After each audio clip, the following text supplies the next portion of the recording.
Do you remember running out of money back in the day, time before credit cards, before unlimited spending? Can you remember when you ran out of cash? What happened? Odds are you stopped spending money. You stopped buying stuff. You stopped consuming. It just ended. Fun was over. What happened to that? Well, credit cards. Credit happened to that. Borrowing happened to that. So those showed up, and that meant I couldn't run out of money. Could just blow past being broke and just pile on the debt.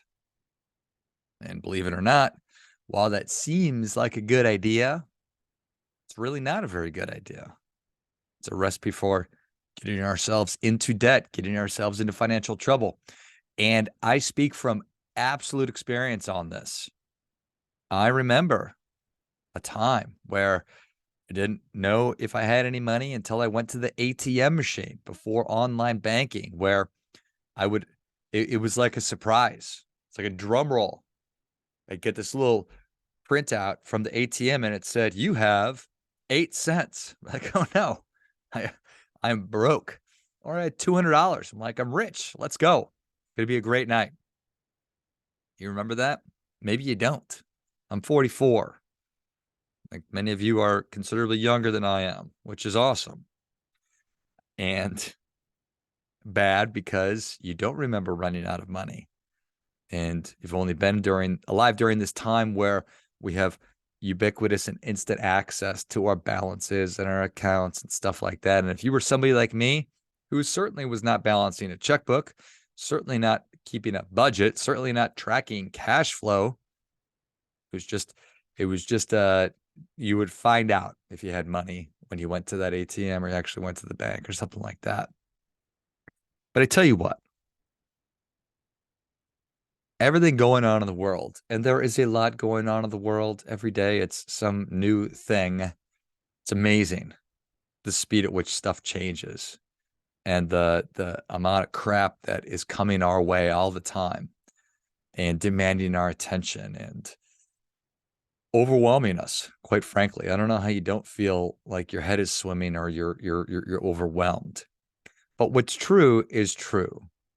And common sense, while it appears to not be very common, is still really wins the day. You don't need to be an economist to truly make heads and tails about what's going on. And I want to talk about the debt ceiling today. And I think that not being an economist or not being a trained economist is in many ways a benefit. Um, but I'll let you make your own determination on that. What is required is common sense. What is required is the ability to think all the way through a problem critically. So if we are able to do that, if we're able to apply common sense and use critical thinking, I'm confident that we can come to a conclusion as to what the correct path forward is. Have you ever gone to usdebtclock.org? Have you ever gone to that website? If you haven't, you're welcome and or I'm sorry. Go to usdebtclock.org. Check it out. It's a fascinating one-screen site that shows you all of our debt. Just like it sounds, usdebtclock.org, it shows all of our spending, and it does it in real time. So there's so much going on. It's like the screen is pulsing. It's and spoiler alert, we've got a lot of debt and it's going up really, really, really fast. Is that a big deal? Is that something to be concerned with?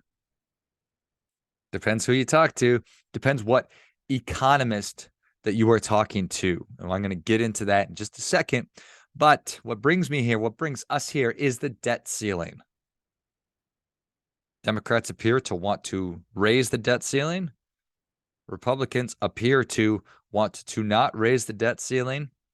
And I'm disinterested in having a conversation about Democrat and Republican because I don't care. what your political party affiliation is. What I care about is having a country that I can continue to live and be successful in, and a country that my children and their children and their children's children will continue to be successful in. Going back to the common sense thing. So, because I'm not smart enough, I am not a trained economist, which, if you paid attention to me at all, is blatantly obvious. So I'm going to read to you what the debt ceiling is. The debt ceiling, also known as the debt limit, is a statutory limit imposed by the government on the amount of debt it can incur. It is the maximum amount of money that the government can borrow to fund its operations and meet its financial obligations. In the United States, it's set by Congress. It represents the total amount of debt that the U.S. Department of the Treasury is authorized to issue and is typically expressed as a dollar amount. The debt ceiling serves as a legal barrier that prevents the government from exceeding a certain level of debt without congressional approval. That's an important thing. When the government reaches the debt ceiling, it cannot borrow any more money to finance its activities until Congress raises or suspends this limit. If the debt limit is not increased or suspended and the government is unable to meet its financial obligations, it may lead to a government shutdown or a default on its debt payments. Is that good or bad? Well, it's bad for any entity, any one individual, government, or whatever to default on its obligations. Kind of like at the beginning when I talked about, do you remember running out of money? What did you do? You stopped spending money. What do we do? Oh, we can't stop spending money. When I say we, I mean the government. We can't stop spending money. We just, what can we do? Oh my gosh, we certainly can't stop spending. Oh, let's just get rid of the limit. Let's take out a new credit card. That's essentially what we're doing. Let's open a new credit card. We'll worry about this later. We'll let the next administration worry about it. We certainly don't want to lose votes by doing something unpopular that might be the right thing to do. No, preposterous. Let's not do the right thing. Let's just keep kicking the can down the road and keep piling on more and more debt and making it harder and harder to ever dig out of it. How does any of that make sense? Does that make sense to you? Or do we need to nip this in the bud? Say, okay, stop. Enough. How do we get here? How does any of this make sense? Well, let's go back to the smart people in the room. Let's go back to our economists and a certain kind of economy, because there's lots of different kind of economics, lots of different approaches, but this one's great. It's called modern monetary theory. And again, I apologize for reading. I am not smart enough to be able to tell you what this is succinctly, so I'm just going to read you a little bit about it. Modern monetary theory, MMT, is an economic theory that challenges traditional views on government spending, budget deficits, and monetary policy. It challenges the conventional views and says, I see what you're doing with your not spending money you don't have. Well, I would like to spend more money. Therefore, I'm going to create a new theory. Here we are. It emphasizes the role of sovereign currency issuing governments in controlling their own economies and assets that such governments can create and spend money without relying on taxes or borrowing. Oh, okay. Let's just create more money. Currency sovereignty. MMT argues that a government that issues its own currency, like the United States and the dollar, has the power to create and control its money supply. This gives the government more flexibility in financing its spending. Smart. Functional finance. MMT suggests the primary goal of fiscal policy should be to achieve full employment and price stability rather than focusing solely on balancing the budget. Yeah. I mean, balancing the budget, that's so basic. That's for chumps. No, we want to do all this other stuff. Theory advocates for using government spending and taxation to manage aggregate demand of the economy. Job guarantee. MMT proposes the implementation of a job guarantee program. This is a way to achieve full employment and address the issue of involuntary unemployment. Okay, wow, that's interesting. Deficits and debt. MMT challenges the traditional notion that government budget deficits are inherently bad. Yeah, This isn't bad. That US debt clock thing we were talking about, don't even worry about it. We'll just keep chugging. All systems go. It argues that as long as the country has its own sovereign currency and does not rely on foreign borrowing, deficits can be sustainable. But that's not us. That's not the United States. We borrow money like crazy. MMT views government debt as the private sector savings and emphasizes that the focus should be on managing inflation. Yeah. Finally. Monetary operations. MMT highlights the operational aspects of monetary policy, emphasizing that central banks primarily control interest rates through their actions in the money markets. It argues that the idea of a government running out of money is a misconception, since the government can always create more money. What does that sound like to you? Does this make sense to you? What if you did that? What if you and your household operated like this? Would you be financially successful? Is that sustainable? The answer is clearly no. Common sense says no. What did your common sense, what were your emotions? What were your thoughts as I was reading those? Does that make any sense to you? Or is that, or perhaps doesn't it? Now, as I say that, I know that there's people out there that really do believe it. Or do they believe it? I don't know. I don't know. So anyway, modern monetary theory, it just fundamentally doesn't make sense to me. So what do we do about this? We're going to find out what our government decides to do with this, how they decide to move forward.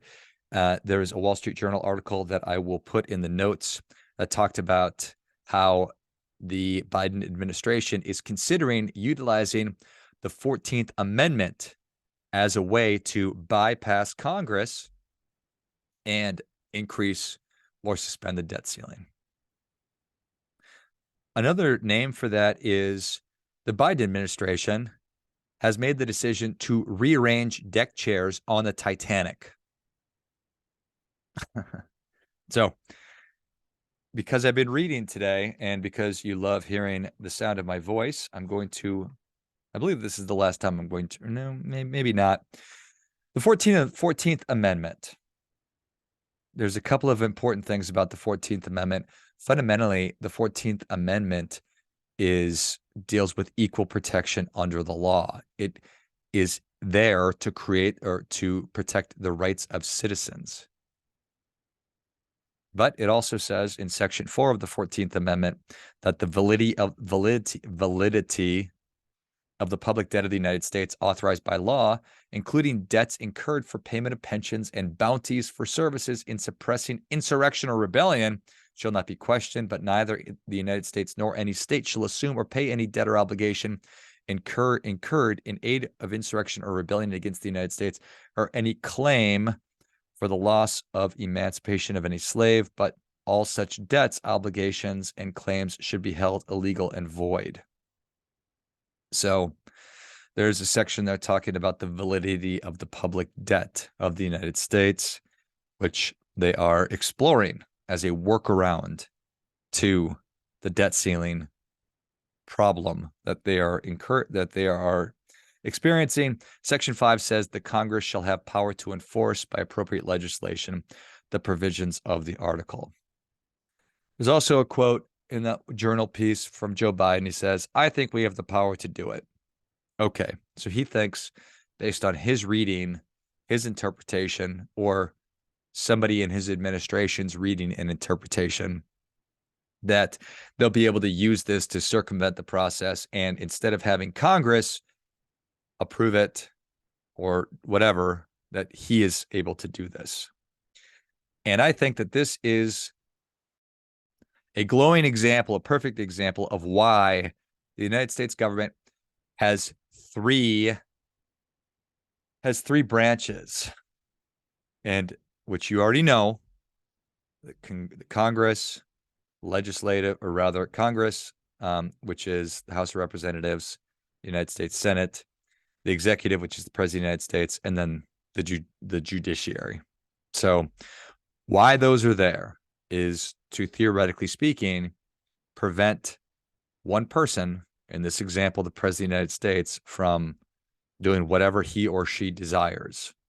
So anyway, sorry for all the reading, but I think it's really, really important to kind of contextualize all of this and to, again, use common sense. Do you think that the 14th Amendment is in place to do something like this? I don't know. If President Biden does opt to go this route, I hope that our courts have an opportunity to hear it. And if they decide that that all systems are go and that it's okay to use the 14th Amendment to raise or suspend the debt ceiling, well, then by all means. We have to trust in the process, and this is an example of that. So, debt ceiling, modern monetary theory, common sense. The reality of it is that you and I have finite money. You and I have finite resources. You have only so much time in the day. You only have so much attention. You have so much energy. You have so much money. So therefore, because we have finite resources, we must make good decisions about how we allocate these. When we run out of money, when we max our credit cards, it's the end of the rope. It's the end of the line. We need to start making decisions. And one day we will wake up, each of us. This is me too. And you'll say, okay, enough is enough. This is not sustainable. I cannot live like this anymore. I am not getting where I want to go. The choices I have made are no longer serving me. So what do? We make other choices. We make tough decisions. There's something called austerity measures. And what austerity measures are, and they've been going on throughout the course of time, it's making tough decisions. It's trimming back our spending. It's cutting back spending. It's stopping spending in certain areas. Certain austerity measures that you must do as an individual, that your family must do, that your community, that your town, your city, your state, your country must engage in to stop the bleeding, stop the hemorrhaging. It's something that we, as citizens of the United States of America, I believe must insist that we become better stewards, that our federal government becomes better stewards of our tax dollars, and they stop creating new currency out of thin air, because it is not sustainable. It's not sustainable. It's not a good future for us. We're already seeing it. We're seeing the problems. Inflation, banking, and it's just tip of the iceberg. I think a lot of the problems that we're seeing are just getting started, and there's a lot of stuff that we have no idea about. So there are no solutions. There are only trade-offs. When you say yes to one thing, you are saying no to everything else. Use your common sense. Use your critical thinking skills. Check out the debt clock, usdebtclock.org. Reach out to your elected officials, your representatives, and say, hey, enough is enough. I don't want to see the debt ceiling raised. We need to take our medicine. We need to push back from the table. We're done eating. I need to go on a diet. I'm unhealthy. I'm fat. I feel like shit. I look like shit. I don't have any energy. We're broke. We can keep printing money and pretending like we're not. But it's a literal ticking time bomb. There is language in there about sovereignty. Well, sovereignty means that you stand on your own 2 feet. You're independent. You're autonomous.